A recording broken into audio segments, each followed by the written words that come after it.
খুনের বিচার করে না, যেহেতু এই সরকার খুনি, তার পদত্যাগ করতে হবে আজকে এই মুহূর্তে। শেখ হাসিনা স্বৈরাচার, এই মুহূর্তে বাংলা চান। শেখ হাসিনা স্বৈরাচার, এই মুহূর্তে বাংলা চান।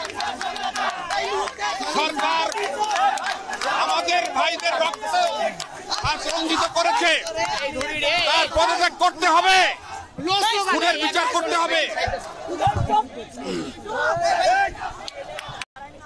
আপনারা রাজপথে নেমেছেন, আর ঘরে ফিরে যাবেন না, আমরা যাব না। দ্বিতীয় মৃত্যুযুদ্ধে আমরা বিজয় অর্জন করে ঘরে ফিরে যাব।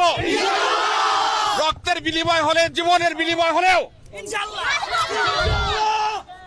পুলিশ ভাইরা আমাদের শত্রু নয়, তাদেরকে আমাদের মুখোমুখি দাঁড় করিয়ে দিয়েছে। তাদেরও সন্তান আছে, তাদের সন্তানে গুলি খেয়ে মরেছে। এক পুলিশ বলেছে, স্যার একটা মানুষকে মারতে কতগুলো গুলি লাগে।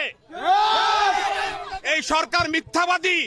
হেলিকপ্টার থেকে গুলি করে ঘরের মধ্যে শিশুকে মেরেছে, 6 বছরের বাচ্চাকে মেরেছে, সন্তান সম্ভবা মাকে মেরেছে।